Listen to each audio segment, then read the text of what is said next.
भगवान किसी को सुख नहीं देते, भगवान किसी को दुख भी नहीं देते। ये तो सभी को अपने अपने कर्मों का फल मिलता है और ये जरूरी नहीं इसी जन्म का मिले। भीष्म पितामह, कल आप सुन रहे थे कथा, रोम रोम में बाण लगे हैं, 52 दिन हो गए बाणों के सैया पर सोते सोते। कृष्ण दर्शन देने के लिए आए। भीष्म पितामह ने प्रश्न किया, एक संत के मुख से मैंने सुना कि हे कृष्ण, मुझे याद है मैंने 99 जन्मों तक कोई पाप नहीं किया और आज मुझे इच्छा मृत्यु का वरदान है, लेकिन फिर भी मुझे 52 दिन हो गए बाणों की सैया पर मैं सोया पड़ा हूं, मेरे रोम रोम से बूंद बूंद करके रक्त निकल गया है, मुझे ये किस पाप की सजा मिल रही है।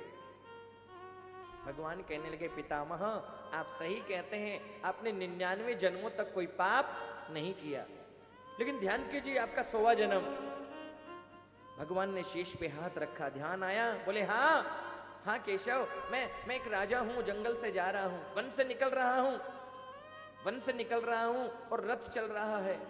मैंने देखा कि रास्ते में एक सर्प पड़ा हुआ है, एक सांप पड़ा है। मैंने सोचा ये रथ से सर्प कहीं मर ना जावे, ये सर्प कहीं मर ना जावे। वो बाण से उठा करके मैंने सर्प को दूसरी ओर गिरा दिया। रथ के नीचे मरने से तो सर्प को बचा लिया, लेकिन बाण से उठा करके सर्प कहां गिरा ये नहीं देखा। वो सर्प जाकर के शूल, छोटे छोटे कांटे होते हैं ना, झाड़ियां, शूल आपने देखे गांव में होते हैं, छोटे छोटे शूल कांटे, उनके अंदर जाकर के वो सर्प फंस गया। अब वो सर्प ना तो आगे जा सका ना ही पीछे जा सका, और एक दिन नहीं 52 दिनों तक वो सर्प तड़पता रहा। और उसी पाप के कारण आज वो छोटे छोटे शूल बड़े बड़े बाण बन करके उस पाप की सजा आपको मिल रही है। भगवान कहते हैं, भगवान किसी को सुख नहीं देते, भगवान किसी को दुख नहीं देते। गीता में लिखा, ना भुक्तम क्षीयते कर्म जन्म कोटि सतैरपि अवश्यमेव भोक्तव्यम कृतम कर्म शुभाशुभम। जो किया वो कभी कभी भोगना पड़ता है। अच्छा, आज का कर्म कल सद्भाग्य बनेगा, आज का बुरा कर्म कल दुर्भाग्य। हम कई बार बोलते हैं, गुरुजी वो कितना बुरा कार्य करता है लेकिन फिर भी सुखी है, बहुत से लोग बोलते हैं आकर के, और हम कितना अच्छा करते हैं फिर भी हम दुखी नहीं। तो इसकी चिंता मत करो, उसको जो सुख मिल रहा है इस जन्म का नहीं मिल रहा। अरे उसने पहले अच्छा किया तो उसे अब अच्छा मिल रहा है, तुम अच्छा अब करोगे तुम्हें बाद में मिलेगा। अरे एक व्यक्ति घर में गेहूं खा रहा है, गेहूं का आटा, गेहूं की रोटियां बनती हैं, और हमारे घर में चना है, तो हम बोलते हैं, अरे महाराज उसके पास तो गेहूं है, वो गेहूं खा रहा है, हमारे पास गेहूं नहीं है।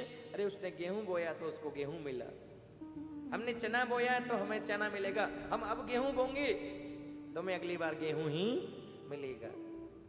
भगवान किसी को सुख, यही बात गीता में है, यही बात रामचरितमानस है, यही बात भागवत में है कि कर्म प्रधान विश्व रच राखा, जो जस करे सो तस फल चाखा।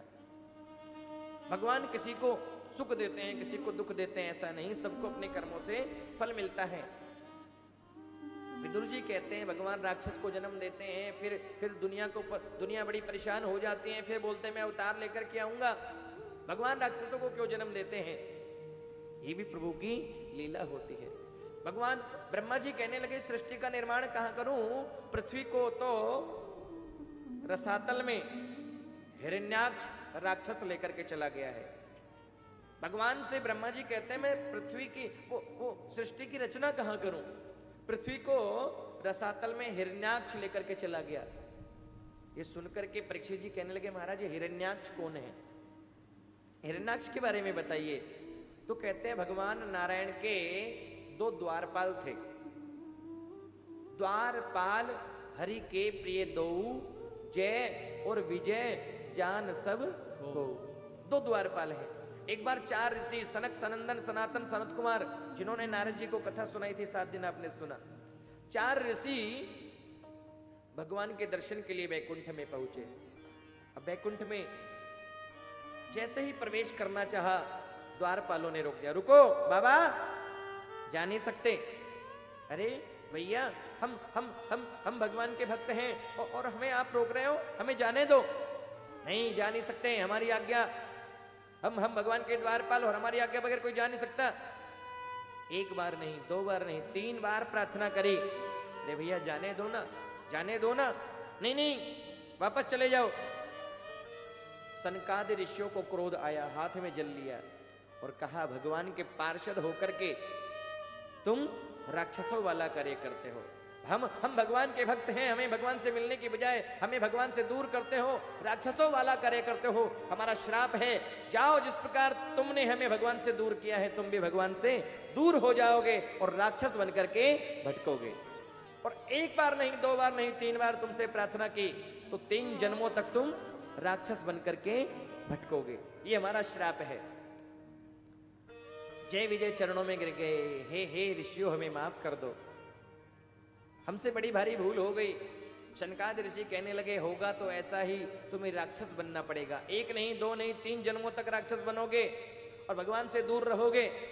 लेकिन तुमने क्षमा प्रार्थना करी है तो हमारा आशीर्वाद है, तुम्हारा उद्धार करने के लिए भगवान को ही स्वयं धरती पर आना पड़ेगा। और कहते हैं वही जय विजय पहले जन्म में हिरण्याक्ष और हिरण्यकश्यप बन करके आए, दूसरे जन्म में वही रावण और कुंभकर्ण बन के आए, और तीसरे जन्म में वही शिशुपाल और दंतवक्र बन करके आए हैं। ये हिरण्याक्ष पृथ्वी को लेकर के रसातल, पृथ्वी तो रसातल में चली गई है महाराज। अब कहते हैं, ब्रह्मा जी कहते हैं, मैं सृष्टि की रचना कहां करूं, पृथ्वी तो रसातल में चली गई। भगवान कहने लगे, मेरा ध्यान करो। भगवान का ब्रह्मा जी ने ध्यान किया, नाक से एक वाराह प्रकट हो गया और धीरे धीरे धीरे महाराज इतना बढ़ना लगा, वो तो साक्षात पहाड़ का रूप धारण कर लिया। ये वराह कोई और नहीं, भगवान नारायण ही वराह रूप धारण करके आए। बोलो वराह भगवान की जय हो। वराह भगवान गए, रसातल से पृथ्वी को लेकर के आए। पृथ्वी के मन में अभिमान आया, केवल बोले, देखो मेरे बगैर तो भगवान का भी काम नहीं चलता। पृथ्वी को लेकर के आ रहे हैं और देखा, जब पृथ्वी को लेकर के आ रहे थे तो बड़ी हरी भरी भूमि दिखाई दी, तुलसी का वन दिखाई दिया। पृथ्वी ने पूछा, प्रभु ये क्या है? अरे सबका विनाश हो गया, पूरी धरती का विनाश हो गया, लेकिन ये हरा भरा ये सब क्या है? भगवान कहने लगे, ये वृंदावन है। सबका विनाश होता है लेकिन वृंदावन का विनाश नहीं होता, क्योंकि वृंदावन तो भगवान का घर है। वृंदावन का कभी विनाश नहीं होता और वृंदावन का आनंद ही अलग है। क्यों राकेश जी, है ना? एक रिक्शे वाला भी घंटी नहीं लगाता, क्या बोलता है? क्या बोलता है? राधे राधे बोलता है। यहां का रास्ता भी साफ और वहां का भी